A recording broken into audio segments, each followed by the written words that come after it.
అంటే ఒక వ్యక్తి, మన బంధువు, మన చుట్టము మన ఇంట్లో కొన్ని దినాలు ఉండి వెళ్ళేటప్పుడు వాళ్ళు మనకి ఏమి ఇస్తారు? ఇవే ఇస్తారు కదా.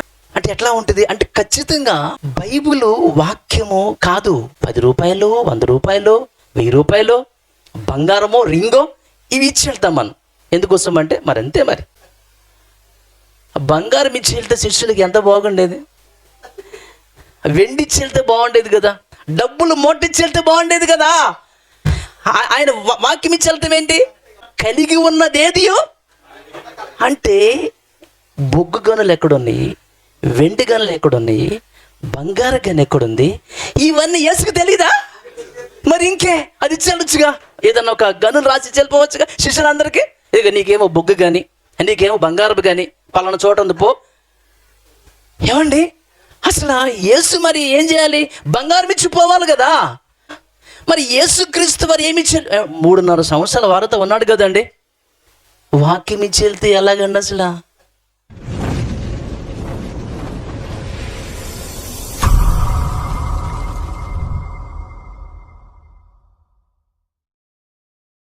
ఉన్నారు, నాకు కొంచెం గారంగానే పెంచారు ఇంట్లో, ఏ పని లేకుండానే. ఇక పెళ్ళైన తర్వాత కూడా ఇక ఏ పని చేసేది లేకుండా ఆమె చేసుకుంటా. అంటే మరి నేను ఒక డెలికేట్, ఒకసారి బెంగళూరు వెళ్ళినప్పుడు తమ్ముడు అన్నాడు, నా కొడుకుని మాత్రము మీ అంత డెలికేట్గా పెంచను అని. అంటే అర్థమైపోయింది. నేను వాళ్ళతో తిరిగినప్పుడు అన్న ఎంత డెలికేట్ అని. ఆ మధ్య ఒకసారి జాన్ గారు కూడా అంటున్నారు, మేమైతే నాతో పాటు వచ్చి భగవాన్ దాస్ వీళ్ళందరూ ఏదైందంటే అది ఆడైనా పడుకుంటారు, నువ్వు కొంచెం అందరికి డిఫరెంట్గా ఉన్నావు, డెలికేట్గా ఉన్నావని. అంటే ఎందుకు అంటున్నారంటే చిన్నప్పటి నుంచి పెళ్ళయ్యే వరకు అమ్మాలు అట్లాగే పెంచారు. ఇక పెళ్ళైనాక కూడా ఏ పని చేసేది లేకుండా మరి ఒక మంచి భార్య నాకు ఇచ్చాడు.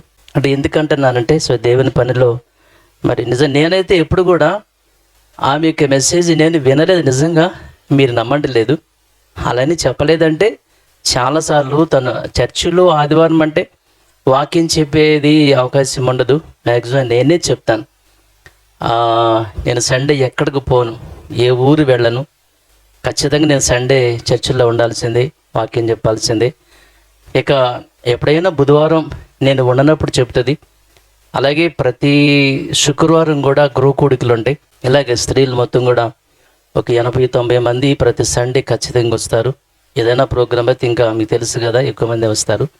సో ప్రతి శుక్రవారం కూడా ఖచ్చితంగా చర్చిలో ఈ వారం గృహంలో కూడిక ఇలా జరుగుతూ ఉంది.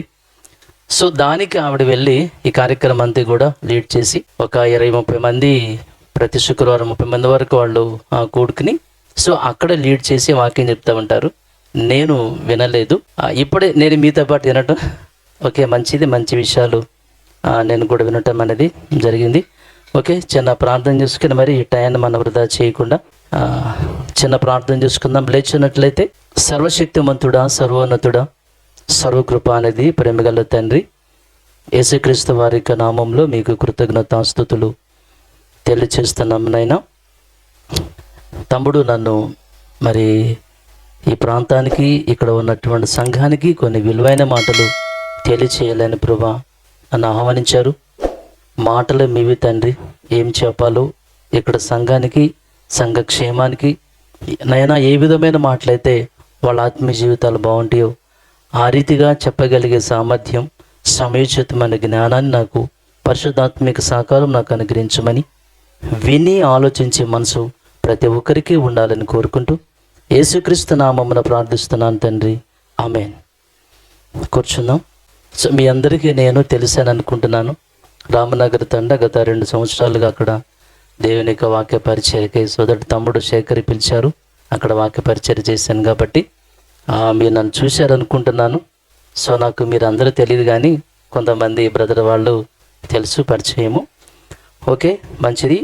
ఇంకొకసారి అంటే తమ్ముడు గురించి నాకున్న పరిచయము మీకు తెలుసు అనుకుంటున్నాను. గత 3 సంవత్సరాలకి ముందే నేను అంటే సత్యములోనే ఉన్నాను.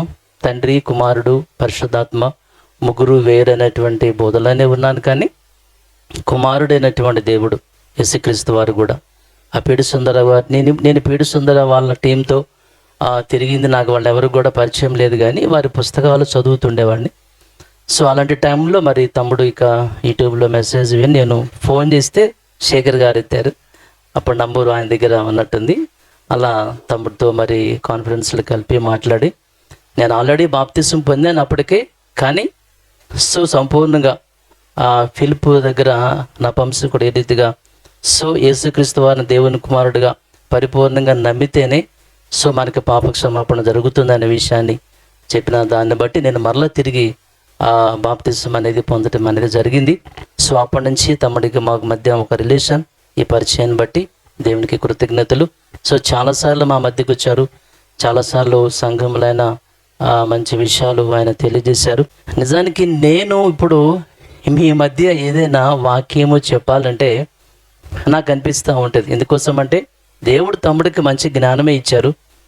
ఈరోజు కూడా వచ్చేటప్పుడు నేను ఆటోలో వస్తున్నప్పుడు కూడా ఆమె సిస్టర్ గారు అలాగే తమ్ముడు ప్రవీణ్ వాళ్ళిద్దరు సంభాషణ విన్నప్పుడు అంటే వాళ్ళిద్దరూ దేవుని గురించి, దేవుని మాటల గురించి, వాళ్ళ విశ్వాసాన్ని వ్యక్తపరిచే విషయాలు, ఇంకొకరిని బలపరిచే విషయాలు వాళ్ళిద్దరూ మాట్లాడుకుంటుంటే నేను ఈ పూట వీళ్ళు ఏం చెప్పాలనిపించింది నాకు. ఎందుకంటే అంత చక్కగా వాళ్ళు, అంటే తమ్ముడు వాళ్ళని ఆ రీతిగా దేవుని యొక్క జ్ఞానంలో, దేవుని వాక్యంలో వాళ్ళని పెంచుతున్న విధానాన్ని బట్టి నేను ఇంకా వచ్చి నేను మీకు ఏం చెప్పాలి. చాలా మంచి విషయాలు మీకు సంఘానికి తెలియజేస్తూ మంచిగా బలపరుస్తున్నాడు. కాబట్టి ఇప్పుడు నేను ఏదైనా మీకు చెప్పాలంటే కొత్త విషయాలంటే ఏమీ ఉండదు. ఆల్రెడీ మీరు వినే విషయాలు అంటే, తమ్ముడు మీకు చెప్పిన విషయాలు అంటే, కానీ మరొకసారి మనం గుర్తు చేసుకుంటున్నాం అంతే.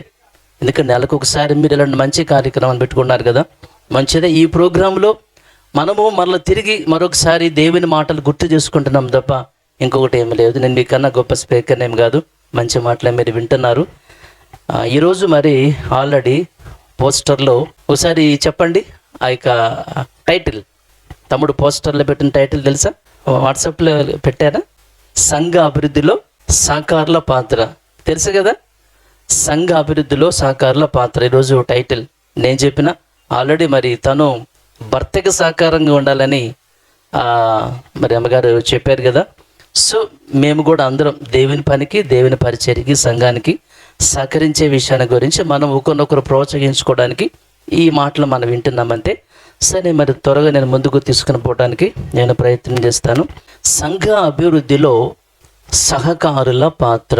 దేవుని పిల్లలారా, సంఘము అంటే ప్రత్యేకించి మీ అందరికీ చెప్పనక్కర్లేదు. సంఘం అంటే 4 గోడలు ఉన్నటువంటి, దాని మీద ఒక రూఫ్ స్లాబ్ కానీ లేకపోతే రేకుల షెడ్ కానీ ఇలా ఉన్నది, అది సంఘం కాదు. అది సంఘము కూడుకునేటువంటి ఒక హాల్ అంతే. చర్చి మీటింగ్ హాల్ అంటారు. సంఘం కూడుకోవడానికి ఒక హాల్ అంతే. కానీ చర్చి అంటే, సంఘం అంటేనే మనం. వింటున్నారండి? సంఘం అంటేనే మనం. సో ఆ విషయం మీకు తెలుసు కాబట్టి సో మరొకసారి మనం అందరం కూడా గుర్తు చేసుకుంటున్నాం. దేవుని పిల్లలారా, సంఘము అనేటువంటిది దీనికోసం అసలు మొదటిగా దీని గురించిన ఆలోచన, దీని గురించినటువంటి ఉద్దేశం, సంకల్పం, ప్రణాళిక అంతా ఎవరిదంటే దేవునిదే. దాదాపుగా కొన్ని 100 కోట్ల సంవత్సరాలకు ముందే తండ్రి మనసులో ఉన్నటువంటి ఆలోచన, తండ్రి మనసులో ఉన్నటువంటి సంకల్పమే ఈ యొక్క సంఘం. ఈ సంఘం కోసమే దేవుడు ఈ విశ్వంలో ఉన్నటువంటి ప్రతి దానిని, అనగా కంటికి కనిపించని పరమాణువు దగ్గర నుంచి కంటికి కనిపించే పెద్ద నక్షత్రాల వరకు కూడా చలించేది, చలించనిది, ప్రతి జీవిని, సమస్త ప్రతి వస్తువును కూడా దేవుడు సృష్టించాడు ఈ సంఘం కోసం అన్న సంగతి చాలామందికి తెలియకపోవచ్చు. అలాగనని ఈ సంఘము స్థాపించబడి విస్తరించడానికి దీనికి ముందుగానే దేవుని ప్రణాళిక, మరి 4 మహాసామ్రాజ్యాలు ఏ రీతిగా ఈ ప్రపంచాన్ని పరిపాలించిందో అవన్నీ కూడా మీకు తెలుసు. బబులోను మహాసామ్రాజ్యం, మాదీయ పారసిక మహాసామ్రాజ్యం అని, అలాగే గ్రీకు మహాసామ్రాజ్యం అని సామ్రాజ్యం. సో ఈ సంఘానికి ముందే దేవునికి ఉన్నతమైన ఆలోచన, దానికి సంబంధించినటువంటి రోడ్డు రవాణా మరి వ్యవస్థ కానీ, జల రవాణా మరి సమస్య లేకుండా మొత్తం అంతా కూడా దేవుడు ఏ రీతిగా ఏర్పాటు చేస్తూ వచ్చాడో మనకు తెలియదు కాదు ఇవన్నీ కూడా. సో మొత్తానికి దీని వెనక దేవుని ఆలోచన, దేవుని ఉద్దేశం, దేవునికి ఇష్టం, దేవునికి ప్లాన్ ప్రకారంగానే సమస్తం కూడా జరుగుతూ వచ్చింది. ఇంకోటి ఏంటంటే, మనకు ముందు అంటే క్రీస్తుకు పూర్వం ఉన్నటువంటి భక్తులందరి కూడా ఈ సంఘాన్ని గురించి వాళ్ళు ఆలోచన చేస్తూ వచ్చారు, ఈ సంఘాన్ని గురించి వాళ్ళు మాట్లాడుతూ వచ్చారు. సో ఈ సంఘాన్ని గురించి వాళ్ళు ప్రవచనాలు చెబుతూ వచ్చారు. ఈ సంఘాన్ని స్థాపించేటువంటి యేసుక్రీస్తు వారిని కూడా వాళ్ళు చూడాలి, ఆయన చెప్పే మాటలు వినాలని వాళ్ళందరూ ఆలోచన చేస్తూ వచ్చారని మత్తయి గారి సువార్త 13:17 కనుక మీరు ఆలోచిస్తే, దేవుని పిల్లలారా ఒకసారి తీయండి. అనేక ప్రవక్తలను నీతిమంతులను మీరు చూచే వాటిని చూడాలని చూడగోరియు చూడకపోయిరి. సో వీళ్ళు అంటే ఒకప్పటి భక్తులు, ఒకప్పటి దేవునిక సేవకులు, ప్రవక్తలు, వీళ్ళందరూ కూడా యేసుక్రీస్తు వారిని, ఆయన ద్వారా స్థాపించేటువంటి సంఘాన్ని కానీ ఇవన్నీ కూడా వాళ్ళు చూడాలి, ఆయన చెప్పే మాటలు వినాలని అనుకున్నారు. కానీ వారికి ఎవరికి అవకాశం భాగ్యం రాలేదు. అర్థం అంటే ప్రవక్తలు, భక్తులు కూడా ఈ సంఘాన్ని గురించి వాళ్ళు ఆలోచించారు, ఈ సంఘాన్ని గురించి వాళ్ళు మాట్లాడుతూ ప్రవచిస్తూ వచ్చారనే విషయం మనకి అర్థమవుతుంది. ఇక యేసుక్రీస్తు వారు వచ్చిన తర్వాత ఈ సంఘం అనేది ఎలా స్థాపించబడేది అనేది మీకు తెలియదు కాదు. ఆయన తన స్వరక్తం ఇచ్చి సంపాదించిన సంఘం అని అపోస్తుల కార్యం 20వ అధ్యాయంలో మనం చూస్తాము. ఇదే విషయాన్ని ప్రకటన గ్రంథము 5వ అధ్యాయము 9లో కూడా మనం చూస్తాం. అంటే గొర్రెపిల్ల యేసుక్రీస్తు వారు ఏ రీతిగా తనకి రక్తాన్ని ఇచ్చి సంఘాన్ని స్థాపించారనే విషయాన్ని మనకు తెలియదు కాదు. అంటే ఈ సంఘాన్ని స్థాపించడం కోసము, ఈ సంఘం కోసము దేవుని యొక్క సంకల్పం నుంచి కనుక మనం ఆలోచన చేస్తే, భక్తుల గురించి ఆలోచన చేస్తే, యేసుక్రీస్తు వారు కూడా ఈ సంఘం విషయంలో తన పడ్డ కష్టము, ప్రయాస, ప్రాణమే పెట్టారు ఆయన. సో యేసుక్రీస్తు వారు అయిపోయిన తర్వాత, అంటే యేసుక్రీస్తు వారు సంఘాన్ని స్థాపించడానికి తన ప్రాణం పెట్టడం అయిపోయిన తర్వాత, సో ఈ సంఘం కోసము ఆయన తర్వాత వెనుకున్నటువంటి అపోస్తలులు ఎంత ప్రయాసపడ్డారో ఒకసారి మీరు గనక చూస్తే బైబిల్లో చాలా విషయాలు అంటే నేను మీకు కొన్ని మాటలు చెప్పి ముందుకెళ్తాను. ఒకసారి కొలసీలకు రాసినటువంటి ఈ పత్రికలో నుంచి, దేవుని పిల్లలారా, కొలసీలకు రాసిన పత్రికలో నుంచి 1వ అధ్యాయము 24 చూద్దాం. కొలసీ పత్రికలో నుంచి 1వ అధ్యాయము 24 వాక్యాన్ని చూద్దాం. ఇప్పుడు మీ కొరకు నేను సంఘము అను ఆయన శరీరం కొరకు క్రీస్తు పడిన పాటలలో సంఘం అనే ఆయన శరీరం కోసం క్రీస్తు తనకి ప్రాణాన్ని త్యాగం చేశారు కదండి. ఓకేనా? అయితే కొదువైన వాటి యందు నా వంతు, అపోస్తలులు మాట్లాడుతున్న విషయం, నా వంతు నా శరీరం యందు సంపూర్ణము చేయుచున్నాను.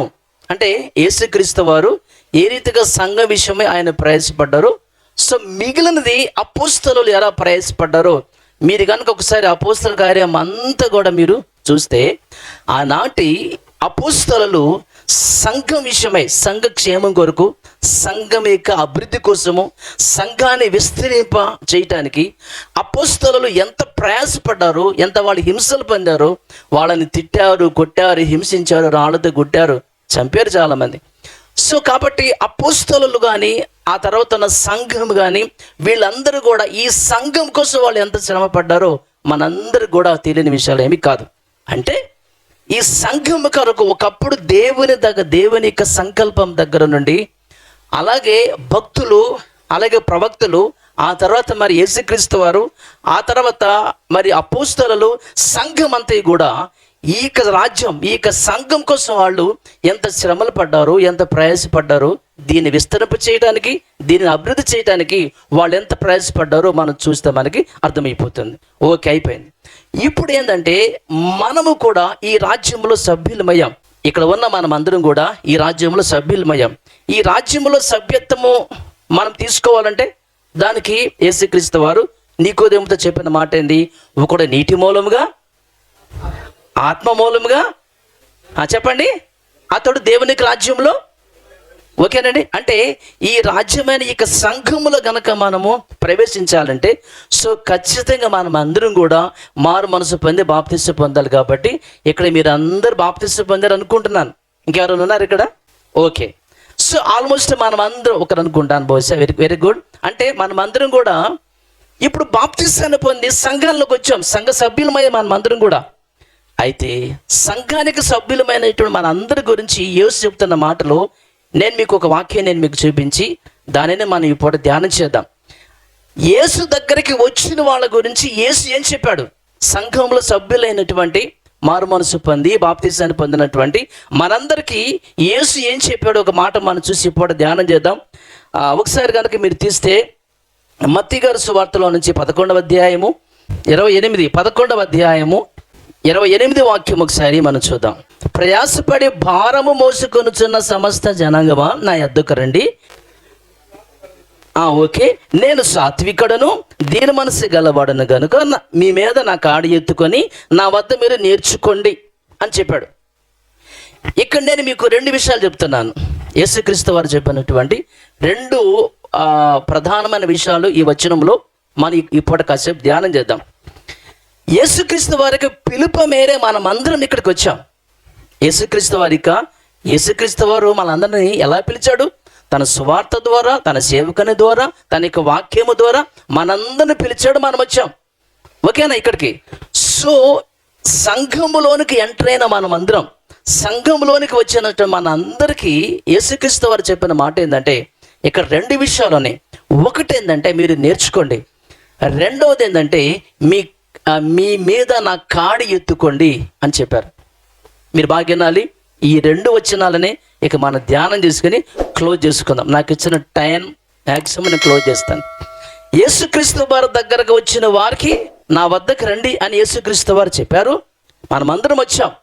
అంటే వచ్చిన మనకి యేసుక్రీస్తు వారు చెప్పిన మాట ఏంటంటే, ఒకటి మీరు నేర్చుకోండి, రెండవది మీ మీద నా కాడి ఎత్తుకోండి అని చెప్పారు. ముందుగా నేర్చుకోవటం. ఏమి నేర్చుకోవాలి అని అంటే, మనము రెఫరెన్స్లు చూసుకుంటూ వెళ్తే మనకు టైం సరిపోదు. మత్తయి సువార్త 9:13 ఉంటుంది ఏంటంటే, మీరు వాక్యాన్ని నేర్చుకోండి అని యేసుక్రీస్తు వారు చెప్తారు. అంటే ఖచ్చితంగా మనం నేర్చుకోవాల్సింది ఏమిటి అంటే వాక్యాన్ని నేర్చుకోవాలి. సో ఈ వాక్యాన్ని యేసుక్రీస్తు వారు కూడా తన తండ్రి దగ్గర నేర్చుకున్నారని యోహాను సువార్త కొన్ని వాక్యాలే నేను మీకు చూపిస్తాను మన యొక్క టయాన్ని బట్టి. యోహాను సువార్త 8వ అధ్యాయం 28 ఒకసారి చూస్తే దేవుని పిల్లలారా, కావున యేసు నేనే చదవమ్మా, నా అంతటా నేను ఏమీ చేయక తండ్రి నాకు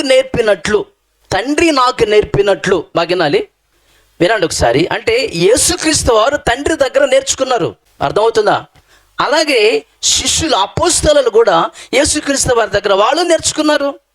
ఏదైనా యేసుక్రీస్తు వారి కనుక ఉపమానం చెప్తే వాళ్ళ కనుక ఆ ఉపమానం యొక్క భావం అర్థం కాకపోతే, అందరూ లేనప్పుడు ఒంటరిగా ఉన్నప్పుడు, నాయనా మీరు చెప్పిన ఉపమానం భావం అనేది మాకు అర్థం కాలేదు, కాస్త మీరు మాకు చెప్పమని కూర్చుని మరలా వాళ్ళు తెలుసుకునేవాళ్ళు. ఆ రీతికి వాళ్ళు నేర్చుకున్నారు. అంటే అపోస్తలులు కూడా దేవుని వాక్యాన్ని వాళ్ళు నేర్చుకున్నారు. అలాగే వారి ద్వారా సేవలకు వచ్చినటువంటి తిమోతి గురించి మాట్లాడుతూ, తిమోతి నువ్వు చిన్నప్పటి నుంచి వాక్యం నేర్చుకున్నావు అని చెప్పేసి ఆయన గురించి 2 తిమోతి 3వ అధ్యాయం 14 కనుక మనం చూస్తే, అంటే ఇక్కడ విషయం ఏంటంటే వాక్యాన్ని యేసుక్రీస్తు వారు కూడా నేర్చుకున్నాడు, అపోస్తలులు కూడా నేర్చుకున్నారు, సేవకులు కూడా నేర్చుకున్నారు. ఆదికాల సంఘం వాళ్ళు ప్రతిదినము కూడుకుని అపోస్తలుల బోధ యందు, సహవాసమందు, ప్రార్థన యందు, రొట్టె విరుచడందు వాళ్ళు ఎడతెగక ఉన్నారు. అంటే సంఘము కూడా వాక్యం అనేది వాళ్ళు నేర్చుకుంటూ వచ్చారు.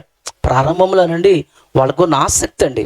ఒక చిన్న ఎగ్జాంపుల్ కనుక మీరు చూస్తే, అది అపోస్తలుల కార్యంలో ఉంటుంది 8వ అధ్యాయంలో. ఒక ఆయన చాలా దూరం నుంచి ఐథియోపియా దేశం నుంచి ఎక్కడికి యెరూషలేము వస్తాడు ఆరాధన కోసమని. నిజానికి దేవుని పిల్లలారా, అంత దూరం నుంచి ఆయన ఆరాధన కోసం వచ్చారంటే నిజంగా ఆయన గ్రేటే, మీరు కూడా గ్రేటే. ఎందుకంటే అసలు ఇక్కడ ఒక ప్రాంతం నుంచి మేమే చాలా దూరం ప్రయాణం చేయించాం. ఇక్కడికి వచ్చిన తర్వాత నుంచి కూడా కోకట్పల్లి కదండి సిస్టర్ గారు వాళ్ళ. అసలు అంతంత దూరం నుంచి చాలామంది ఇక్కడికి వస్తున్నారు కదా. ఓకే, మంచిది, చాలా మంచిది మీరు. సో ఆయన వచ్చి తను వెళ్ళేటప్పుడు యెషయా గ్రంథాన్ని ఆ వ్యక్తి చదువుతూ ఉంటాడు. నిజంగా ప్రయాణంలో కూడా బైబిల్ చదివే మంచి అలవాటు అండి ఆయనకి. మనలో చాలామందికి ఆ అలవాటు ఉండకపోవచ్చు. ఆ ప్రయాణములు గనక మన బైబిల్ తీస్తే పక్క వాళ్ళు ఏమని అనుకుంటారేమో, మీరేమన్నా క్రిస్టియన్సా అనుకుంటారేమో, రకరకాలైనటువంటి ప్రశ్నలు వస్తేలే అని చెప్పేసి మనం టైం వేస్ట్ చేస్తూ ఫోన్లు చూసుకుంటాం అంటే తప్ప కాస్తంత బైబిల్ చూడాలి, చదవాలన్న ఆలోచన చాలామందికి ఉండదు. కానీ ఆ వ్యక్తికి మాత్రము ప్రయాణంలో కూడా బైబిల్, సో ఆయనకి అర్థం కాని విషయాలు చాలానే ఉన్నాయి. సో ఈ లోపుగా మరి పరిశుద్ధాత్మ ఫిలిప్ గారిని ఆ స్థలానికి తీసుకుని పోతారు కదా, నువ్వు చదివేది నీకు అర్థమవుతుందా అనే విషయాన్ని అడుగుతారు. నాకు ఎవరైనా గైడెన్స్ ఇవ్వకపోతే, నాకు వివరంగా చెప్పకపోతే, నాకు భావాన్ని చెప్పకపోతే నాకు ఎలా అర్థమవుతుంది? ఆయన పక్కన కూర్చోబెట్టుకుంటాడండి. చాలా గొప్ప వ్యక్తి అండి అసలు. ఇప్పుడు నేను ఇంతకుముందు అమ్మాయి ఒక మాట చెప్పారు, నేర్చుకోవడానికి మొదటి మెట్టు తగ్గింపు. అంటే ఎందుకు అంటున్నానంటే, ఒక మాటలో చెప్పాలంటే ఆమె ఏమి నేర్చుకోకుండానే వచ్చింది నా దగ్గరికి. అంటే నేర్చుకోవాలంటే తను కూడా అప్పుడు తనకి 18 years అప్పుడు. త్వరగా వాళ్ళు కూడా పెళ్లి చేసేసి అంత చిన్న వయసులో ఆమె కూడా మరి నా దగ్గరికి రావటం. అసలు ఏదో పోలీసులకు తెలిస్తే ఊరుకోరు, అంత చిన్న వయసు అంటే 18+ అవ్వాలి కదా.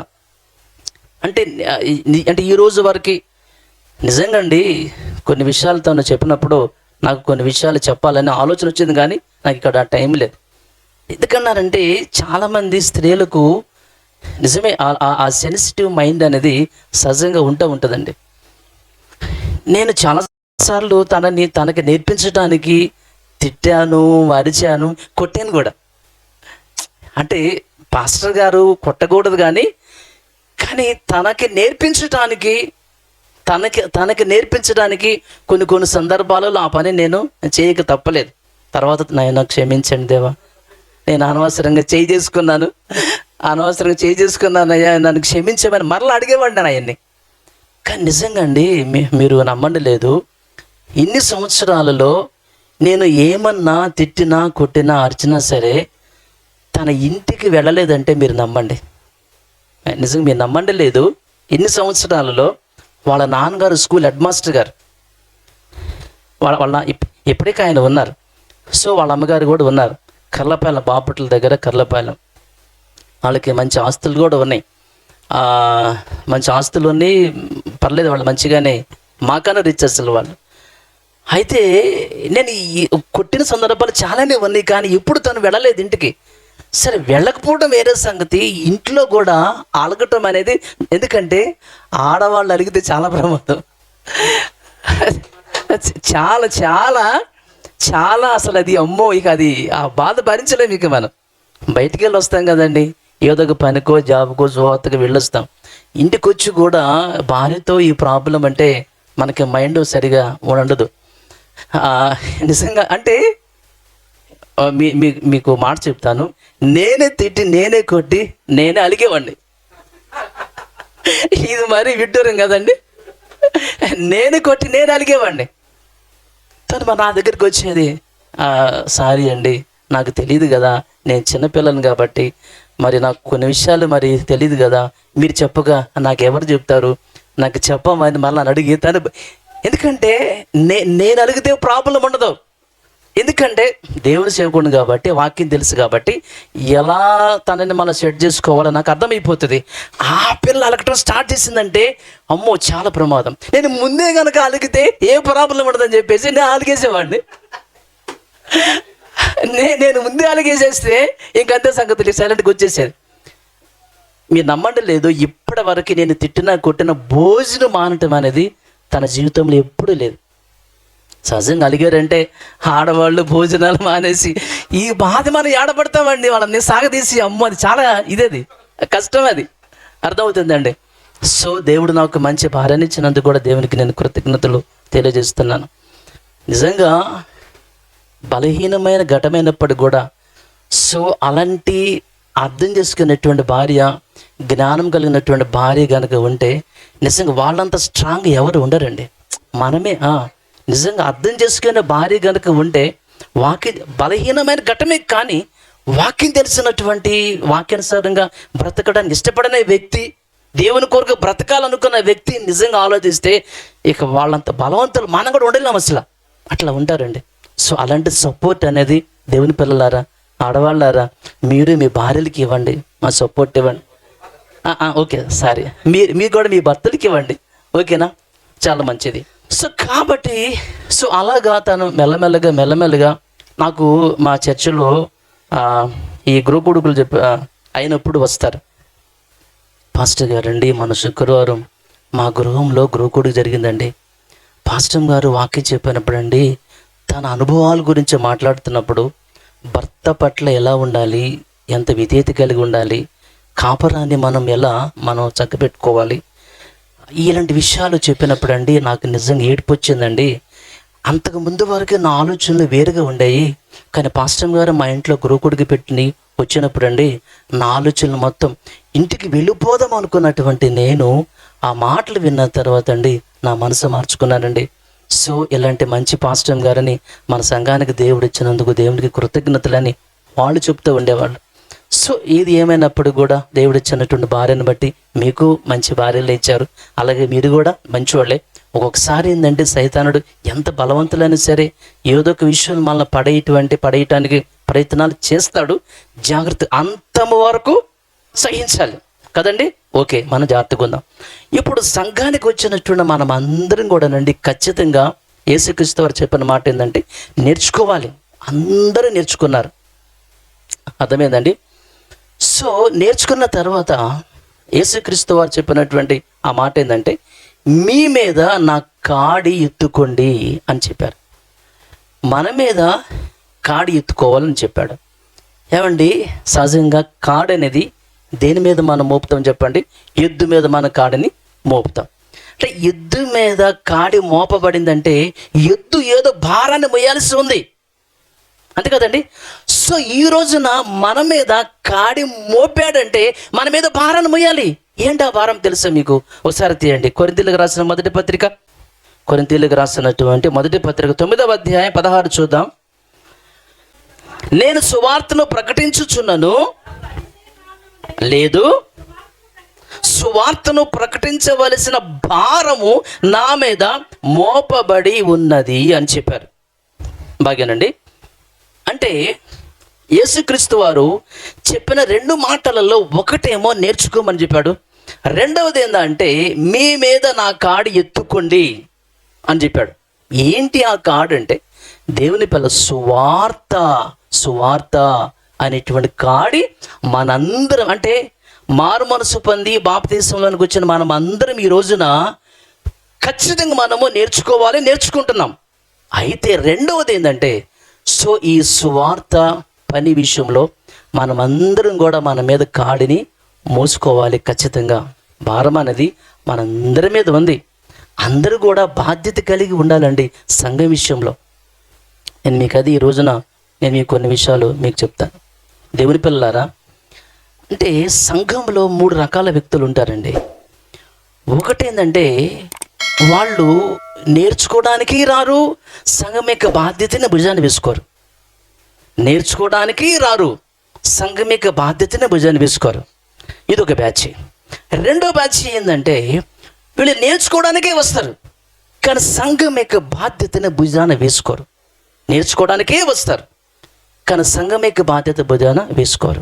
మూడో రకం ఉంటారు. వాళ్ళు ఏంటంటే నేర్చుకోవడానికి వస్తారు, సంఘం యొక్క బాధ్యత వాళ్ళ భుజాన వేసుకుంటారు.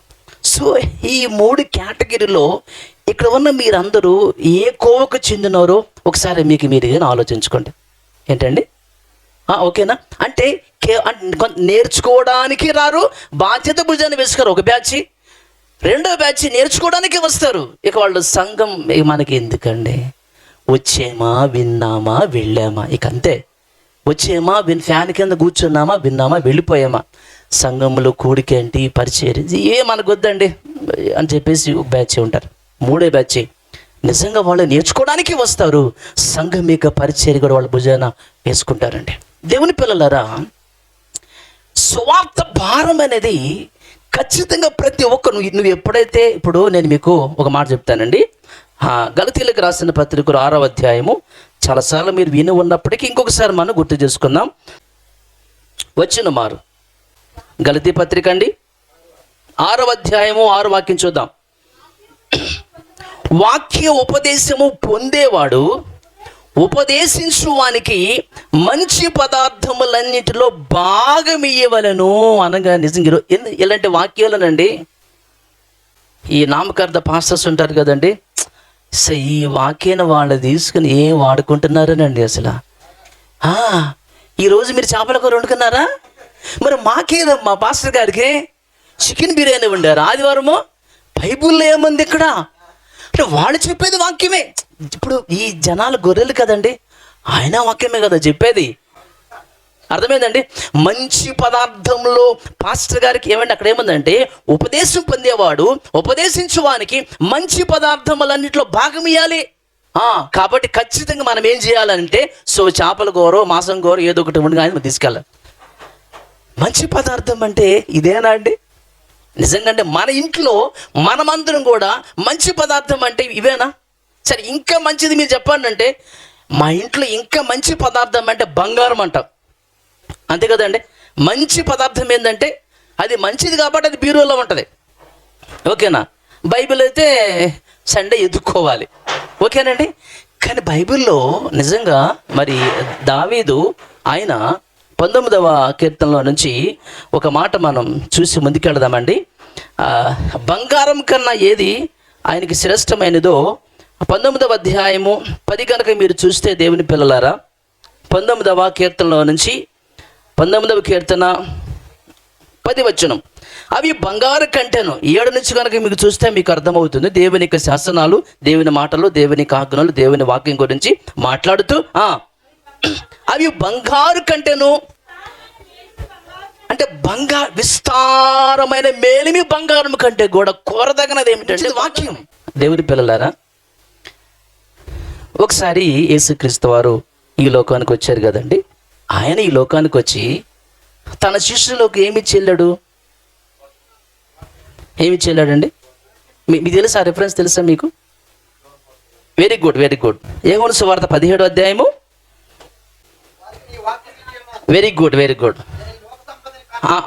చాలండి.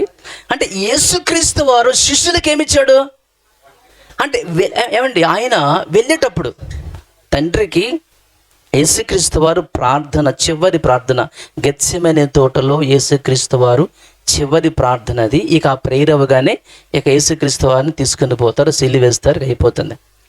వెళ్ళేటప్పుడు ఏమండి యేసుక్రీస్తు వారు చెప్పిన మాట ఏంది? అయ్యా, నేను నీ వాక్యం ఇచ్చి వెళ్తున్నానని చెప్పేసి అన్నారు. ఎవరైనా సరే మన ఇంటికి వచ్చారనుకోండి, ఆ అమ్మమ్మే వచ్చిందనుకోండి, పిల్లలకి ఏమి చెల్తారు? సహజంగా మనం ఆలోచన చేస్తే ఎవరైనా సరే అప్పుడు భగవాన్ దోస్తాల బాబు ఉన్నాడు, అమ్మాయి వాళ్ళ అమ్మగారు అంటే బాబు వాళ్ళ అమ్మమ్మ గారు వచ్చారు. వెళ్తున్నానని చెప్పేసి ఒక 3 రోజుల తర్వాత వెళ్ళేటప్పుడు ఆ పిల్లాడికి బైబిల్ ఇచ్చి వెళ్తే అంటే ఎట్లా ఉంటుంది అంటే ఖచ్చితంగా బైబిలు వాక్యము కాదు. 10 రూపాయలు, 100 రూపాయలు, 1000 రూపాయలు, బంగారమో, రింగో ఇవి ఇచ్చి వెళ్తాం మనం. ఎందుకోసం అంటే మరి అంతే, మరి అమ్మమ్మలు ఏమి ఇచ్చి వెళ్తారంటే అవే ఇచ్చి వెళ్తారు. అంటే ఒక వ్యక్తి, మన బంధువు, మన చుట్టము మన ఇంట్లో కొన్ని దినాలు ఉండి వెళ్ళేటప్పుడు వాళ్ళు మనకి ఏమి ఇస్తారు? ఇవే ఇస్తారు కదా. మరి యేసుక్రీస్తు వారు ఏమి ఇచ్చి 3.5 సంవత్సరాల వారితో ఉన్నాడు కదండి. వాక్యం ఇచ్చి వెళ్తే ఎలాగండి అసలు? బంగారం ఇచ్చి వెళ్తే శిష్యులకి ఎంత బాగుండేది, వెండి ఇచ్చి వెళ్తే బాగుండేది కదా, డబ్బులు మోటిచ్చి వెళ్తే బాగుండేది కదా. బంగారం ఇచ్చిపోవటం ఏంది? ఆయన వాక్యం ఇచ్చి వెళ్తాం ఏంటి అంటే యేసుక్రీస్తు వారి దగ్గర లేవులే. అర్థమైందండి? ఆయన దగ్గర లేవు కాబట్టి, ఆయన దగ్గర లేకపోతే మాత్రం ఇవ్వలేడంటే ఖచ్చితంగా ఇస్తాడు. ఇప్పుడు పేతురు గారికి ఏం చెప్తారంటే, నేను వెళ్ళి గేలం వేసుకో, చాప వస్తుంది, షెకేలు తీసుకొని వెళ్ళి ట్యాక్స్ కట్టరమన్నారు. పైగా కలిగి ఉన్నదేదియో అంటే ఇప్పుడు ఇల్లు ఉందండి, ఈ ఇంటికి పునాదులు ఎక్కడున్నాయో ఇవన్నీ కూడా ఆ సమయంలో ఉన్న వ్యక్తికి అర్థమయ్యేది కదండి. ఈ ఇంటి వానర్ గారు ఇక్కడ ఉన్నారండి, లేరా? ఓకే, ఓకే, వెరీ గుడ్, అర్థమవుతుంది. అంటే ఈ విశ్వాన్ని సృష్టించినప్పుడు, ఈ భూమిని సృష్టించినప్పుడు యేసు ఆడే ఉన్నాడు కదా ప్రధాన శిల్పిగా.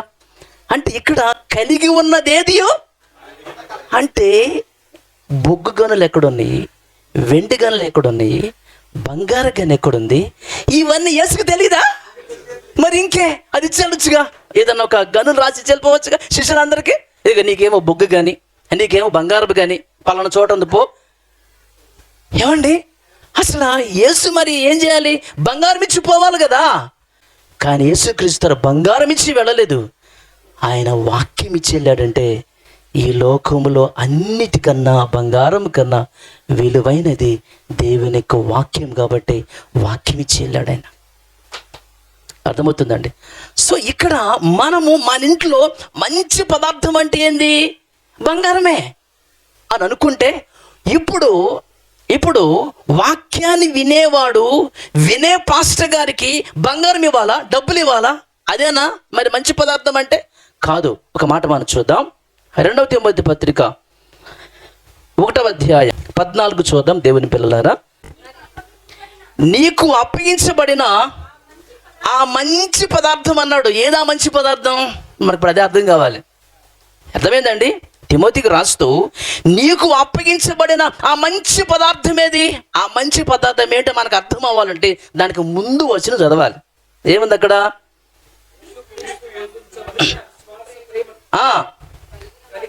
నీవు నా వలన వినిన హితవాక్యము, అది మంచి పదార్థం అంటే. అర్థమైందండి? నీకు అప్పగించబడిన ఆ మంచి పదార్థం ఏదా మంచి పదార్థం? వాక్యం, హితవాక్యం, ఆరోగ్యకరమైన వాక్యం. అంటే మీకు మంచి పదార్థం అంటే మీకు అర్థమైంది కదా. ఇప్పుడు మనం 6వ అధ్యాయం 6కి వెళ్దాం. ఎక్కడ? గలతీ పత్రికలో నుంచి 6వ అధ్యాయం 6కి వెళ్తే మీకు అర్థం అవటానికి కొంచెం అటు వెళ్ళాను అనమాట. వాక్యోపదేశము పొందేవాడు ఉపదేశించేవానికి మంచి పదార్థములన్నిటిలో భాగం ఇయ్యవలెను అని చెప్పాడు. అంటే కింద గనక మనం ఆలోచనిస్తే పుట్టినట్లు ఏముంది? పొందేవాడు సమస్త సద్విషయములలో. అది అంటే వాక్యం విన్నాము వెళ్ళిపోవటం కాదు. వాక్యం విన్న ప్రతి ఒక్కరు కూడా బైబిల్ పట్టుకుని వెళ్ళిపోవాలి. ఇక ఏడకి సంఘం నుంచి కాదు, మళ్ళీ సేవకునితో సహకారిగా దేవుని యొక్క పని కోసం. ఏమంటే రక్షణ అనేది మనం పొందుకుంటే సరిపోదండి.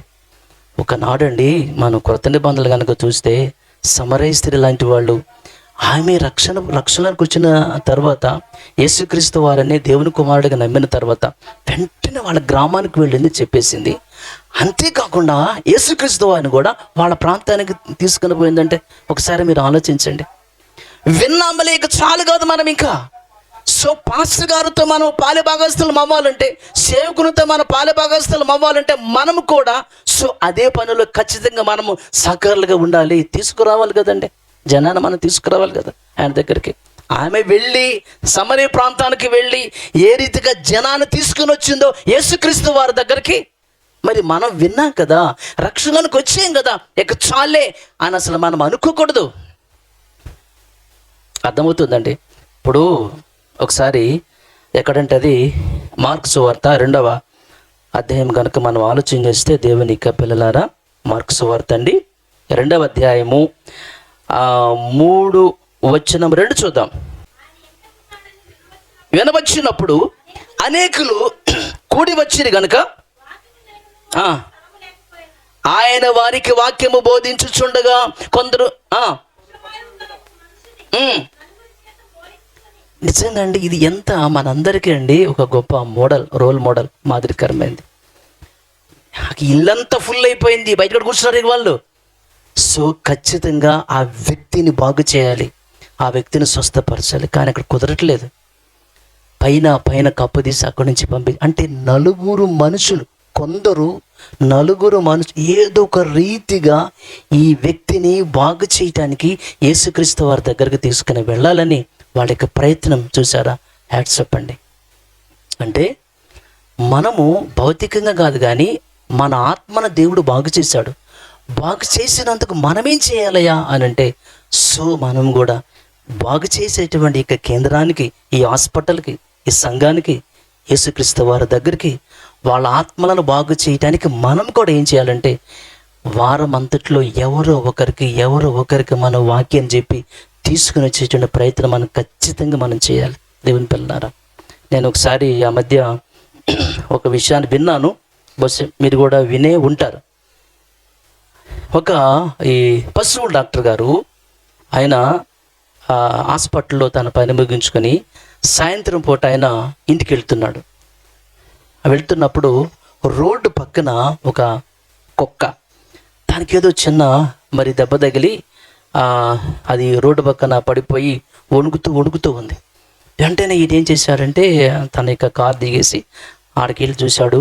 వెంటనే తన కారులో ఆ మెడిసిన్కి సంబంధించినటువంటి ఆ కిట్ బాక్స్ ఉంటే తీసుకొచ్చి అది మొత్తం గాయమంతా కూడా మరి క్లీన్ చేసేసి దానికి కట్టి ఇంజెక్షన్ చేసి దానికి ఫీవర్ కూడా వచ్చింది. ఇంజెక్షన్ చేసి వాక్ చేసేసి ఆయన తన ఇంటికి వెళ్ళిపోయిన తర్వాత నెక్స్ట్ డే ఆ వ్యక్తి మళ్ళా తను రెడీ అయ్యి వచ్చేటప్పుడు ఆ ఇంట్లోనే ఎవరో డోరు గేరుతుందంట. ఏందా గేరత ఎవరా అని చెప్పేసి ఆ డాక్టర్ గారు ఆ డోర్ ఓపెన్ చేస్తే ఆ కుక్కతో పాటు 10 కుక్కలు ఉన్నాయంట. ఏంటా అని చూస్తే అవన్నీ రోగంతో బాధపడుతుంది అంట. అసలు నిజంగా డాక్టర్ గారికి మైండ్ పోయిందంట. అసలు అంటే ఒక కుక్కని బాగు చేసినందుకు అది 10 కుక్కలు తీసుకొచ్చిందంటే ఎంత గ్రేట్ అండి. అసలు ఆయన మొత్తాన్ని అన్నిటిని బాగు చేసి పంపించాడు. దేవుని పిల్లలారా, మనందరం బాగయ్యాం, మంచిదే. అలా మన సైలెంట్గా ఉండకూడదు. ఒకనాడు పక్షవాత వ్యక్తిని బాగు చేయడానికి యేసు దగ్గరికి వాళ్ళు కొంతమంది కలిసి తీసుకొచ్చారు కదండి.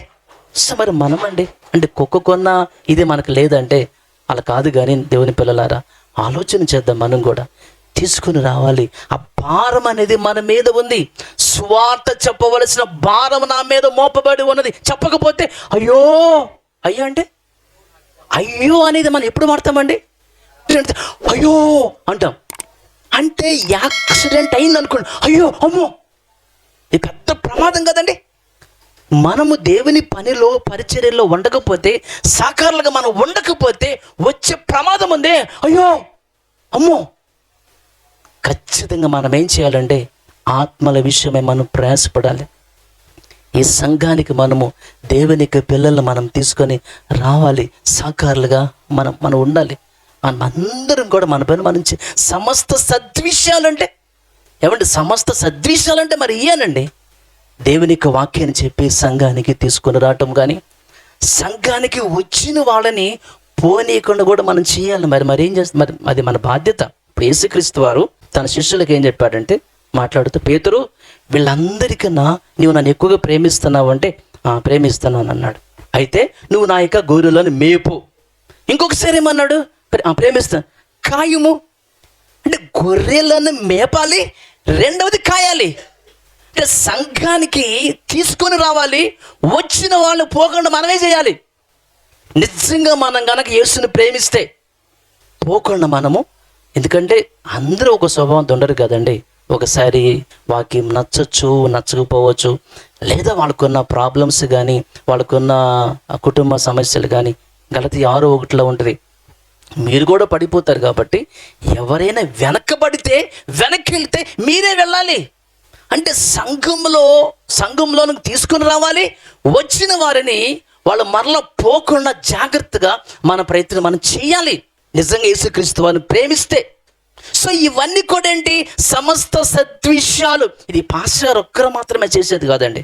పాస్టర్ గారితో మనం అందరము పాలిభాగస్థలం అవ్వాలంటే సమస్త సద్విషయాలలో మనం అందరం కూడా పాలిభాగస్థలం అంటే సంఘానికి తీసుకొని రావాలి. వచ్చిన వారిని పోకుండా మన వాళ్ళని జాగ్రత్తగా వాళ్ళతో మాట్లాడాలి. అలాగే సంఘంలో పని ఉంటుంది, పరిచర్య ఉంటుంది, వంట చేయాలి, వంట చేసే పని ఉంటుంది. మరి తర్వాత ఇక్కడంతా ఊడవాలి, పట్టాలు వేయాలి, చైర్లు వేయాలి, ఏమండి విస్తరాకులు వేయాలి, విస్తరాకులు తీయాలి. అంటే మిగిలిన చేస్తాం, కానీ విస్తరాకులు తీయటం అనేది చాలా కష్టం కదండి. నేనైతేనండి ఆ చర్చిలో విషయాలు చాలా విషయాలు మీకు చెప్పాలంటే చాలా విషయాలు ఉన్నాయి. సో వాళ్ళు ఎంత జాబ్ హోల్డర్స్ అయినా సరే, సో అంటే ఒక విషయం ఉంటుంది. ఎవరైతే సంఘంలో గొప్ప వాళ్ళగా బ్రతకాలనుకున్నారో వాళ్ళు ఏం చేయాలి? ముందు సంఘంలో పరిచయం చేయాలి. యేసు కూడా అదే మాట చెప్పాడు. లోకంలో గొప్ప వాళ్ళు అయితే పెత్తనాలు చేస్తారు, అధికారాలు చేస్తారు. కానీ సంఘంలో గొప్ప వాళ్ళు అధికారాలు చేయకూడదు, మరి ఏం చేయాలి? పరిచయం చేయాలని చెప్పాడు. అర్థమైందండి? లోకంలో గొప్ప వాళ్ళు అయితే అధికారాలు చేస్తారు, కానీ సంఘంలో గొప్ప వాళ్ళు అయితే పరిచయం చేయాలి. అందరికి కూడా సేవ చేయాలి. మరి ఎవరి పని వాళ్ళు చేయాలండి. అది ఆ పని ఈ పని అయినా. ఒక ఆయన ఉన్నాడు, ఆయన వయసు 55 అట్లా ఉంటుంది. ఆయన మిలిటరీ నుంచి వచ్చాడు. పెన్షన్ ఆయనకి 35,000 వస్తాయి, 35-40 వస్తాయి. ప్రతి శనివారం సాయంత్రం వస్తాడు. వెనక ఒక బాత్రూమ్ ఉంటుంది, ముందుకు బాత్రూమ్ ఉంటుంది. మొత్తం అంతా క్లీన్ చేసి, అదేంటమ్మా ఇది వేస్తాడు, దాంట్లో ఫినాయిల్ ఇవన్నీ వేసి నీట్గా క్లీన్ చేసిపోతాడండి ఆయన. అసలు నిజంగా అంత అవసరం ఆయనకి లేదు. పిల్లలిద్దరు జాబు, మళ్ళీ ఒకడు ఇక్కడే ఉంటాడు హైదరాబాద్లో, మంచి జాబ్. వాళ్ళు ఒక పెద్ద అబ్బాయి, అదేంటి ఏ కంపెనీది, టాటా, దాంట్లో వాడు జాబ్ చేస్తాడు. 70,000 వాడికి శాలరీ, మంచి ఇల్లు ఉంది వాళ్ళకి అక్కడ. కానీ ప్రతి శనివారం వస్తాడు, 2 బాత్రూమ్స్ నీట్గా కడిగిపోతాడు. సో చర్చిలు అందరూ అలాగే ఉంటారు. ఎందుకోసం అంటారంటే, సో సంఘములో గొప్పవాళ్ళు ఎవరంటే పరిచయం చేసేవాళ్ళు గొప్పవాళ్ళు. సో కాబట్టి ఇవన్నీ ఎవరి పని వాళ్ళు చేయాలండి. హెచ్చరించేవాడు హెచ్చరించే విషయంలో ఒకసారి ఎక్కడది, రోమాపత్రికలో నుంచి 12వ అధ్యాయం 8 వచ్చిన ఒకసారి చూస్తే 6 నుంచి ఉంటుంది. కానీ మనం ఒకటి చాలు, ఏం టైం ఉండదు కాబట్టి 8 వచ్చిన చూద్దామా. బోధించేవాడైతే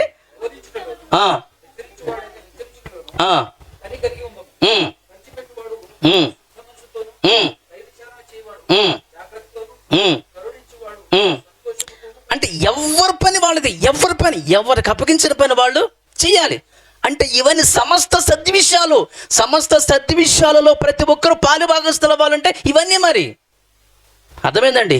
వాక్యాన్ని చెప్పాలి, సేవకుని తీసుకుని వెళ్ళి మరి పరిచర్య ఆ వాక్యాన్ని మరి చెప్పించాలి. సో ఇవన్నీ కూడా ఒకసారి మనకు అనిపిస్తుంది, ఏమండి నాకు పరిచర్య చేయాలని ఉంది కానీ నాకైతే రావాలని నాకు లేదండి అని చెప్పేసి అని అంటారు. అంటే ఉంది కానీ నాకు కుదరట్లా, వీలు పడట్లేదు ఉద్యోగం వల్ల. మంచిదే, అయితే ఒక పని మీరు చేయాలి. ఎక్కడది? 13లో ఇది చేయండి పోని. ఎందుకంటే ఉద్యోగాలు కదండి. ఇప్పుడు నేను ఉన్నటువంటి అక్కడ ఆ చర్చిలో కొంతమంది పరిచయం చేయడానికి వాళ్ళకి వీలు పడదు. ప్రైవేట్ జాబో గవర్నమెంట్ జాబ్ ఏదో ఒక జాబ్ వాళ్ళకు ఉంటుంది. సో ఒకటి చెప్తాను, మీరు రాలేకపోయినా మీ డబ్బు ఉందే, మీరు రాబడి ఉంది కదా, దేవుని పనికి పరిచర్యకి మీరు ఇవ్వండి. అంటే పరిశుద్ధుల యొక్క అవసరతలు ఉంటాయి కాబట్టి మీరు వచ్చి సేవ చేయండి, పరిచయం చేయండి. మీ ఉద్యోగాలు అయితే మీరు కనుక రాలేకపోతే మీ రాబడి మీరు తీసుకుని, ఇదిగో పాస్టర్ గారు సేవకులు, ఇదిగో దీనికి మీరు ఖర్చు పెట్టండి, దానికి మీరు ఖర్చు పెట్టండి. అండ్ ఒకప్పుడండి సంఘం ఎలా ఉందండి, వాళ్ళ ఆస్తులు, వాళ్ళ భూములు, వాళ్ళ ఇళ్ళు మొత్తం వాళ్ళు అమ్మేసుకుని అపోస్తలుల యొక్క పాదాల దగ్గర వాళ్ళు మరి పెట్టలేదా? కాబట్టి దేవుని యొక్క పిల్లలారా, సమస్త సద్విషయాలలో మనం పాలిభాగం కేవలము ఆయన చూసుకుంటాడులే, ఆయనే వస్తాడు, ఆయనే చూస్తాడులే, ఈ సువార్త పని అనేది, పరిచర్య పని అనేది, సంఘం పని అనేది ఆయన చూస్తాడులే అని అనుకోకూడదు. ఇంకోసారి చూద్దాం ఆ వచనాన్ని. 6వ అధ్యాయం 6వ వచనంలో, గలతీ పత్రిక 6వ అధ్యాయం, దేవుని పిల్లలారా వచ్చిన మారు చూద్దాం. వాక్యోపదేశాన్ని పొందేవాడు పుట్టినట్లు ఏముంది, సమస్త సద్విషయములలో బోధించు వానితో, అంటే నీవు వాక్యమీనే నీవు ఖచ్చితంగా బాధ్యత నీ మీద ఉంది. సేవకుడు కూడా మాత్రం కదా, ఆయనతో పాటు మనము కూడా ఈ సమస్త సద్విషయాలు మనము పాలిభాగస్తులు అవ్వాలని చెబుతూ ఆ తర్వాత వచ్చిన ఏముంది, మోసపోకుడి, దేవుడు అదే పంటకు వస్తాడు.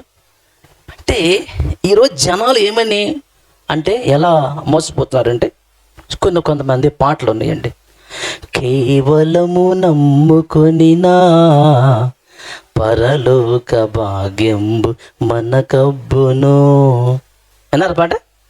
నమ్ముకుంటేనే పరలోకం వచ్చిందా? అంటే ఈనాటి సంఘాలు, పాస్టర్లు ఎలా మోసం అంటే, నమ్ముకుంటేనే వచ్చిందా? లేదండి, బాప్తిసం కూడా ఇక చాలా, ఆదివారం బలలో ఇక చాలా. అంటే ఎలాంటి మోసంతానంటే, నమ్ముకుంటే చాలు, బాప్తిసం పొందితే చాలు, బలలో పాల్గొంటే చాలు, మనకి పరలోకమే.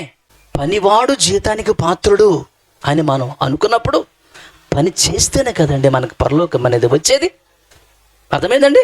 ఇప్పుడు పొలానికి వెళ్తారు, పొలానికి వెళ్ళినప్పుడు ఆ మేస్త్రి గారు అదే నిజమా అని చెప్తాడు, ఇదిగో ఈ 1/2 ఎకరం పొలం మొత్తం కూడా నువ్వే కొయ్యాలి, లేదంటే ఇక ఈ పన మొత్తం కూడా నువ్వే కొయ్యాలంటాడు. వీడేం చేస్తాడు, ఆయన వెళ్ళిపోయిన తర్వాత ఆ పొలం గట్లంతా తిరిగి ఆ చెట్ల పొట్లంతా కూడా తిరిగి తెచ్చుకున్న క్యారేజీ మధ్యాహ్నం తిని కాసేపు పండుకుని సాయంకాలం 5, 6 అయితే అయ్యగారు జీతం, డబ్బులు, శాలరీ, కూలి అంటే పారదూస్తాడు. అంతా అలాగే ఉండిపోయింది. వాడు ఎట్లా వస్తాయన్న డబ్బులు? నువ్వు పని చేస్తే కదా ఇచ్చేది నీకు. ఇక్కడ ఈ రోజునండి పనివాడు లేరు, కోతేమో అంటే పని చేయకుండానే జీతాన్ని పొందుకోవాలని ఆలోచన అండి. ఇప్పుడు 30 దినాలు మనము పని చేస్తేనే కదా శాలరీ మనకి ఇచ్చేది. ఈ రోజున పరలోకమైనటువంటి ఆ యొక్క జీతం, ఆ పరలోక నిత్య జీవాన్ని మనకు దేవుడు ఇవ్వాలంటే మరి మన భూమి మీద మరి మనం పని చేయాలి కదండి, చేయాలండి. యేసుక్రీస్తు వారికి సైతం కూడా ఒకసారి మీరు కనుక తీస్తే యోహాను సువార్త 17వ అధ్యాయం, దేవుని పిల్లలారా, యోహాను సువార్త 17వ అధ్యాయం 4, 5 వాక్యం చూడండమ్మా. చేయటానికి నీవు నాకు ఇచ్చిన పని నేను సంపూర్ణముగా నెరవేర్చి భూమి మీద నిన్ను మహిమపరిచితిని. తండ్రి, లోకము పుట్టక మునుపు నీ యొద్ద నాకు ఏ మహిమ ఉండనో ఆ మహిమతో నన్ను ఇప్పుడు నీ యొద్ద మహిమపరచుము. యేసుక్రీస్తు వారు పరలోకం ఏమని అడుగుతున్నాడండి. ఎప్పుడు పని చేసిన తర్వాత ఏమండి సంపూర్ణంగా అంటే అప్పగించిన పనిని సంపూర్ణంగా నెరవేర్చాడంటండి ఆయన. ఈ రోజున మనం కూడానండి సంపూర్ణంగా ఒక మాట చూద్దాం. 2వ తిమోతి 4వ అధ్యాయం 5 చూద్దాం. అయితే నీవు అన్ని విషయములలో మితముగా ఉండము, శ్రమపడము, నీ పరిచర్యను మధ్యలో ఆపద్దు. సంపూర్ణముగా అంటే ఏమండి, మనము స్నానం చేస్తామండి, సంపూర్ణంగా చేస్తాం, మధ్యలో వదిలేసి వచ్చేద్దామా? సోప్ పెట్టుకున్నామండి, మగానికి కూడా సోప్ పెట్టుకున్నాము, ఇక చాలే అని వచ్చేస్తామండి బయటికి. వంట చేసుకోవాలి, కూరగాయలు సగమే కోసి వచ్చేస్తామా? ఏం అర్థమవుతుందా? పూర్తి కోస్తామా? భోజనం దగ్గర కూర్చున్నాం, అసలే ఆకలి అవుతుంది, 1 దాటింది ఆల్రెడీ. ఏమండి భోజనం వచ్చి చికెన్ బిర్యానీ, అయ్యగారు వంట బాగా చేస్తారు కదా, ఏమండి ముందు అనుకుంటాం కొద్దిగా తినాలి, పొట్టొస్తుంది ఈ మధ్యకాలంలో అని చెప్పేసి అనుకున్నాం. కానీ పళ్ళే ముందున్న తర్వాత ఇక అది ఆగది కాదు. కానీ కొంచెమే తిని సగమే తిని ఆపం, మెతుకు కూడా లేకుండా శుభ్రంగా ఎందుకని సంపూర్ణంగా తినేస్తాం. అంట్లు ఏం చేస్తారు మీరు ఆడవాళ్ళు? సగం వరకు దోమి చాలా పడేస్తారా, మొత్తం కడికి వస్తారు. బట్టలు అంటే మనం చేసేది ఏ పనైనా సరే సంపూర్ణంగా చేస్తామా, మధ్యలో వదిలేసి వస్తామా? అంటే బైబిల్ ఏం చెప్తుందంటే యేసుక్రీస్తు వారు కూడా సంపూర్ణంగా నెరవేర్చారంట. పౌలు ఏం చెప్తున్నా అంటే నీవు నీ పరిచర్యను ఒకప్పుడు చేశానండి. చాలామంది అండి ఎలాగ మాట్లాడతారు, మా తాతల నాడు నేతులు తాగేమో, మా మూతులు మేము ఒకప్పుడండి అబ్బా మేము సేవ చాలా బాగా చేసాములండి. అంటే కొంతమంది అంటే ప్రారంభంలో బాగానే ఉంటారు, కొద్దిగా ఏమవుతుందంటే ఇక వాళ్ళు రక్త సంబంధాలకి, పిల్లలు, భర్త, భార్య, లోకానికి, జాబ్స్కి, డబ్బుకి, వీటికి ప్రయాటిసరికి అలా మెల్లమెల్లగా తగ్గిపోయి అలా వెనక్కి వెళ్ళిపోతారు. ఒకప్పుడైతే వాళ్ళకి బైబిల్ బాగా చదివి అంటే బైబిల్ తప్ప ఇక వాళ్ళకి ఏమొద్దు. ఇప్పుడేంది బైబిల్ తప్ప అన్నీ కావాలి. ప్రారంభంలో అయితే బైబిల్ తప్ప ఏమీ వద్దు, ఇప్పుడు బైబిల్ తప్ప అన్నీ. ప్రారంభంలోనండి ఎన్ని ప్రశ్నలు అడిగేవాళ్ళు బైబిల్ గురించి, అన్నా భగవంతు అన్నా ఈ ప్రశ్న ఆ ప్రశ్న. ఇప్పుడు ఒకటి అడుగుతారు ప్రశ్నలు. అయ్యని చెప్పమంటావా? వాళ్ళు ఏందట, వీళ్ళు ఎట్టయింది, ఆమె సరిగ్గా రావట్లేదు, ఈయన సరిగ్గా రావట్లేదు, ఆయన సరిగ్గా డబ్బులు ఇవ్వట్లేదేంటి, ఈయన ఇవ్వట్లేదేంటి, కనుక వాళ్ళు ఏంటి సినిమాలకు వెళ్తున్నారు, వాళ్ళ షికార్లు ఏంటి, వాళ్ళ సీరియల్స్ ఏంటి. బైబిల్ ఏముందంటే మనల్ని మనమే పరీక్షించుకోవాలని బైబిల్ చెప్తుంది. కానీ మనం ఏం చేస్తున్నాము, ఆ మట్ట ఏంది, ఈ మెట్ట ఏంది, ఆ మట్ట ఏంటి అని చెప్పేసి ఇవన్నీ ఇక మనము ఆలోచన చేస్తాం. మారిపోయింది ఆటోమేటిక్గా. మన ప్రారంభంలో ఏం కదా, బలహీనలం అయిపోతున్నాము, వెనక్కి వెళ్ళిపోతున్నాము ఇంకా మనము.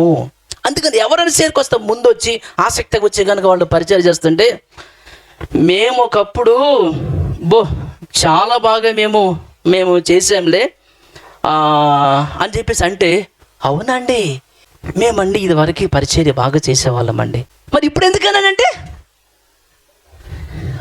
దానికి వీళ్ళు చెప్పేటువంటి జవాబు మీకు చెప్పమంటారా? నువ్వు కొత్తగా వస్తున్నావు కదా, నీకు అప్పుడే తెలియదులే, నీకు అంత అనుభవం లేదు.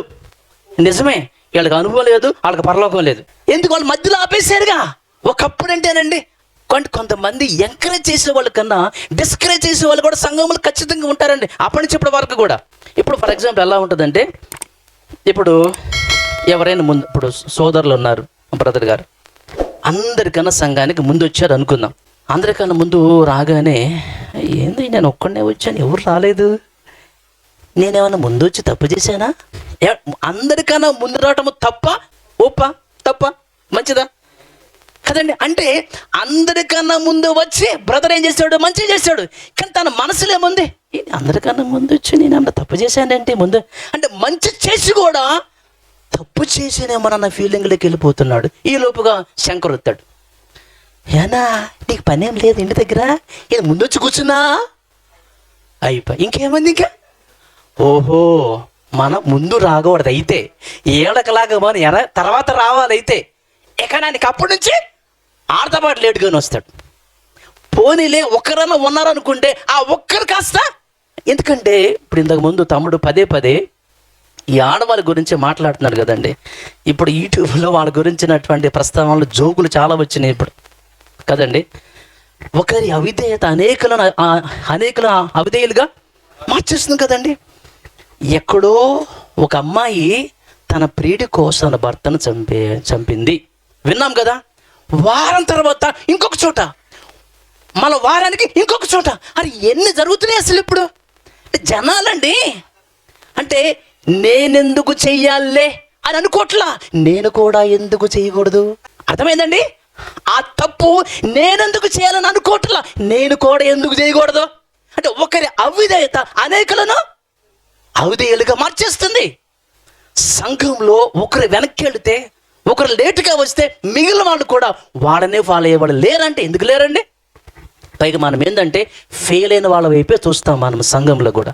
ఇప్పుడు 7వ తరగతి ఫెయిల్ అయ్యాడు అనుకోండి, ఇంటికి రాగానే అడుగుతాడు, ఎరా ఎందులో ఫెయిల్ అయ్యావంటే, నాన్న నేనే కాదు, రాజేష్ ఫెయిల్ అయ్యాడు, మహేష్ ఫెయిల్ అయ్యాడు, ఇవన్నీ చెప్తాడు. ఇక వాడు, అరే అయ్యని నీకు ఎందుకురా అంటే, ఫెయిల్ అయిన వాడు ముందే నేను కాదు ఇంకా అని చెప్పేసి గ్యాదర్ చేస్తాడు ఎవరున్నారని చెప్పేసి. అంటే ఫెయిల్ అయిన వాడిని ఏ రీతిగా చూస్తాడు. సంఘంలో కూడా అంతేనండి, బలహీనల వైపు చూసేవాళ్ళు చాలామంది ఉంటారు. ఇక సహకరించడం కూడా వెనకెళ్ళే వాళ్ళు చాలామంది ఉంటారు. ఇప్పుడు నేను మీకు ఒక మాట చెప్తానండి. మనము లోకంలో ఎవరినైనా మనం ఇన్స్పిరేషన్గా మనం తీసుకోవాలంటే, ఫర్ ఎగ్జాంపుల్గా మనము క్రికెట్లో రాణించాలనుకున్నాం అనుకోండి, సచిన్ టెండూల్కర్ గారిని మనం ఏం చేస్తాం? మాదిరికరంగా ఆయన వైపు చూస్తాం, ఇన్స్పిరేషన్ మనం తీసుకుంటాం. బిజినెస్లో రాణించాలంటే ఒక బిల్ గేట్స్, రాజకీయాల్లో ఒక వైఎస్ఆర్ గారు లేదంటే ఎన్టీఆర్ గారిని మనం చూస్తాం. ఒక సినిమాలో రాణించాలంటే ఒక మెగాస్టార్ గారు. అంటే మనము ఒక రంగంలో రాణించాలంటే ఆ రంగంలో గొప్ప వాళ్ళకు ఉన్న వాళ్ళని మనము ఇన్స్పిరేషన్ మనం ఎలా తీసుకుంటామండి. కానీ సంఘంలో అయితే ఎవరు బలహీనులు ఉన్నారా, ఎవరు సంఘానికి రావట్లేదా, ఎవరు మరి సంఘానికి కానుకలు ఇవ్వట్లేదా, వీళ్ళ వైపు చూస్తాము, వాళ్ళు మనం మాదిరికరంగా తీసుకుంటాం. ఇక అంతే సంగతులు. ఇక దేవుని పిల్లలారా, సహకరించే వాళ్ళు కూడా ఇలాంటి వాళ్ళని చూసి వెనకెళ్ళే పరిస్థితి చాలామంది ఉన్నారు. నేను త్వరగా ముగించేస్తానండి. దేవుని పిల్లలారా, ఒకటే మీరు ఆలోచించండి. ఈ జీవితం అనేది మనం అనుకుంటే వచ్చినటువంటి జీవితం కాదు ఇది. ఏమండి, సంఘంలో దేవుని పని, సంఘంలో సహకారం అంటే ఇది మామూలు పని అండి అసలు. ఏమండి, నేను వింటూ ఉంటానండి, బిల్లీ గ్రహం గారికి అమెరికా దేశానికి అధ్యక్షుడిగా 3 సార్లు అవకాశం వచ్చిందంటండి. కానీ ఆయన ఎందుకు వెళ్ళలేదు తెలుసా? దేవుని రాజ్యంలో, దేవుని సంఘంలో రాజుగా దేవుని పక్షాన పరిచర్య చేస్తున్నటువంటి సేవకుని దాన్ని పక్కన పడేశాడంటండి. అంటే దేవుని సంఘంలో మనం చేసే పరిచర్య, నువ్వు వాక్యం చెప్పొచ్చు, లేదంటే ఇదిగో కెమెరాలు పెట్టొచ్చు, లేదంటే మరి డ్రమ్స్ ప్లే చేయొచ్చు, లేదంటే బాత్రూమ్స్ క్లీన్, ఏదైనా ఒకటే చేద్దామండి. ఏమండి, మామూలుగా బయట మనం వెళ్తే కంపెనీలో మేనేజర్ గారికి ఒక శాలరీ, సూపర్వైజర్ గారికి మరి ఒక శాలరీ, మా కింద ఉద్యోగం ఒకసారి అలా ఉంటే ఇక్కడ అలా కాదు, అందరూ ఒకటే శాలరీ. వాక్యం చెప్పే భగవాన్ దాస్కి అదే శాలరీ, పరిచయం చేసే మీకు అదే శాలరీ. ఇక తేడా అందరూ ఒకటే. అర్థమైందండి? ప్రతి ఒక్కరూ వాడు దేవుని పిల్లలారా. ఎందుకంటున్నానంటే ఒక కంపెనీలో మనం జాయిన్ అయినప్పుడు మనం ఏం చేస్తామంటే ఆ కంపెనీకి సంబంధించినటువంటి ఏదైనా మరి ప్రోడక్ట్ ఉంటే మనం ఇంటింటికి వెళుతాం. ఏమండి మా కంపెనీలో చేరండినో, మా కంపెనీ యొక్క ఉత్పత్తులు మీరు కొనమనో మనం ప్రయాసపడతామండి, మనం తిరుగుతాం. అలాగే ఒక స్కూల్లో కనుక మనం ముగిస్తానండి, ఒక స్కూల్లో కనుక మనం జాయిన్ అయితే మరి మీకు తెలుసో లేదో, మాకు ఆంధ్రాలో అయితే క్యాంపెయినింగ్ ఉంటుంది. ఏప్రిల్, మే, జూన్ ఈ మాసాలలో వాళ్ళు ఏం చేయాలి, ఊరు వెళ్ళిపోయి మా స్కూల్లో చేరండి, మా స్కూల్లో చేరవాళ్ళు చెప్తూ ఉంటారు. ఒక ఎల్ఐసీలు కానీ జాయిన్ అయితే ఇక వాళ్ళు అందరికి ఫోన్లు చేసాము, ఇంటికి వెళ్ళటము, జాయిన్ అవ్వండి మా ఎల్ఐసీ వాళ్ళు అడుగుతూ ఉంటారు. ఒక రాజకీయ పార్టీలో జాయిన్ అయితే మా పార్టీలో జాయిన్ అవ్వమని. అంటే ఇలా ఒక కంపెనీ కానీ, లేదంటే ఒక పార్టీ కానీ, ఒక స్కూల్ కానీ, ఒక ఎల్ఐసి కానీ మనం జాయిన్ అయ్యామంటే దానిలోకి జనాలను చేర్చడానికి మన వంతుగా మనం ఖచ్చితంగా ప్రయత్నం చేస్తాం. అవును కదండి? అవసరమైతే మన జేబులో డబ్బులు కూడా ఇస్తాం. మరి ఇక్కడ ఒక రాజ్యంలో మనం జాయిన్ అయ్యామండి, సంఘంలో మనం జాయిన్ అయ్యాం, మరి మనం ఏం చేయాలి చెప్పాలి కదండి? ఖచ్చితంగా మనము కూడా బయటికి వెళ్ళినప్పుడు పలానా చోట మా సంఘం ఉందండి, రండి, సంఘానికి రండి, మీ ఆత్మీయ జీవితాలు బాగుంటాయని. సో మనవంతుగా మనం ఖచ్చితంగా మనము ఈ పని నిజంగా అండి. ఈ రోజునండి నిజమైన దేవునికి సంఘానికి సహకారులు లేరండి. ఒకనాడు అంటే అపవాదికి సహకారులు ఉన్నారు, మీకు తెలుసా? ఏమండి అంటే ఒక మనిషిని మోసం చేయటానికి, నాశనం చేయటానికి ఆకాశ మండలం మందున్న దురాత్మ సమూహం ఉంది. అసలు ఒక వ్యక్తిలో 2000 దెయ్యాలు పట్టినాయి అంటే అరే సైతానికి ఆడి సైన్యానికి ఉన్న యూనిటీ మనకు లేదేమని చెప్పాలి. ఒక మనిషిని పాడు చేయడానికి వాళ్ళు ఎంత సహకారం అండి, ఎంత సహకారం వాళ్ళకి. మరి దేవునికి ఏదండి అసలు? దెయ్యాలన్నీ కూడా ఏకమయ్యి ఒక మనిషిని మరి పాడు చేయడానికి వాళ్ళు ఎంత యూనిటీ వాళ్ళు ఉన్నారండి. ఈ రోజున నిజమైన దేవుని యొక్క పనికి సహకారులు అనేవాళ్ళు లేరు దేవుని పిల్లలారా. కాబట్టి సహకరిద్దాం. సహకారుల పేరులే జీవ గ్రంథంలో రాయబడి ఉంటే అని పౌలు గారు చెప్పారు. చాలా విషయాలు ఉన్నప్పుడు కూడా టైం లేదు కాబట్టి ఈ మంచి సమయాన్ని తమ్ముడు నాకు ఇచ్చాడు. విన్న ఈ వాక్యం అంతే కూడా ఆలోచన, దేవుని పనిలో సహకారులుగా మనం ఉందాం. దేవుడు తన మాటలు దీవించను గాక. చిన్న ప్రార్థన చేస్తాను, అందరూ లేవండి. సర్వశక్తిమంతుడా, సర్వోన్నతుడా, సర్వకృపానిధి నాయనా, తమ్ముడు నన్ను తను చేసే పరిచర్లోకి తను లీడ్ చేసి ఈ సంఘానికి ఆహ్వానించారు. నాయనా అన్న మీ అనుభవాలు కొన్ని ఆత్మీయ విషయాలు చెప్పమని పిలిచారు. నాయనా నా వంతుగా నేను మీ పిల్లలకు తండ్రి కొన్ని మాటలు చెప్పాను. నేను లీడ్ చేసే సంఘంలో చాలా విషయాలు ఉన్నాయి ప్రభా. నాకు ఉన్నటువంటి సమయాన్ని బట్టి కొన్ని విషయాలు చెప్పాను. మంచిదే, ఇవన్నీ మీ పిల్లలు ఆలోచించి ఈ గురించి అయిన ప్రభా నాయన జీవ గ్రంథముల పేరు కోసమైన సరే వాళ్ళు మీ పనిలో సహకారులుగా వాళ్ళ ముందుకు సాగాలని కోరుకుంటూ యేసుక్రీస్తు నామమున ప్రార్థిస్తున్నాను తండ్రి, ఆమేన్. అందరికీ వందనాలండి. థ్యాంక్స్ తమ్ముడు.